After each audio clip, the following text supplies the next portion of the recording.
Outcome harvesting is a monitoring and evaluation tool that can enhance learning for adaptive programming and can help making your results visible. Outcome harvesting consists of 6 steps nurtured by 9 principles. The first step is the design of the outcome harvest, where the scope of the harvest is defined and monitoring or evaluation questions are formulated to guide the process. During the design step, roles are defined: who should engage in the process, when and where. Harvesters are those who facilitate the identification and formulation of outcomes. The change agents are the people who contributed to the change. This could, for example, be you, your organization, civil society organizations, or community members. A social actor is an individual, a group, a community, an organization, or an institution that has changed behavior as a result of your intervention. For example, this could be a politician, a government, or a social group. Finally, the harvest users are the people who make decisions or take action based on the findings. These could be the harvesters and change agents themselves, but also others, like management. The second step includes reviewing documentation and drafting potential outcome statements. It involves reading documents such as reports, minutes, evaluations, or press releases, which might lead to the formulation of outcome statements. These potential outcome statements are a good starting point to engage with the implementing team, social actors, or other knowledgeable people in formulating the outcome statements. However, if no such documents exist, you go directly to Step 3.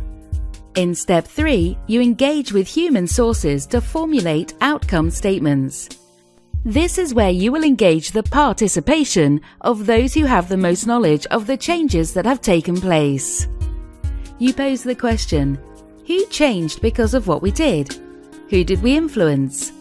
Keep in mind that outcomes are observable changes in behavior that your intervention contributed to. Fortunately, outcome harvesting is flexible in how you can collect this data. Interviews, surveys, focus groups, workshops, or emails are all acceptable means of collecting outcomes. Formulating outcome statements takes practice, so this process should involve dialogue back and forth with an experienced harvester. The fourth step is substantiation, which is an external review or fact check of the outcome statements. Here, individuals who are independent but knowledgeable about the changes your intervention has achieved provide information to verify your outcomes in order to strengthen credibility and deepen understanding. Documents can also substantiate an outcome or parts of it. What is credible enough for you depends on the uses of your harvest and whether it is for evaluation or monitoring. In some cases, substantiation by internal sources will be credible enough. The harvest has ended and you are ready for Step 5, Analysis and Interpretation. According to your organization's needs, you sort and categorize the outcomes to make sense of what changed, which actors you influenced, what worked well, and what did not work well. In other words, you answer the monitoring or evaluation questions. Often, you visually map the outcomes to identify patterns and trends. Finally, the sixth and essential step is to support use of the results of your analysis.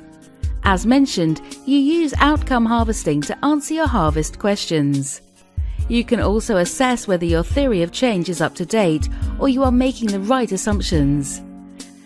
This will be the basis on which you can make decisions about your future interventions.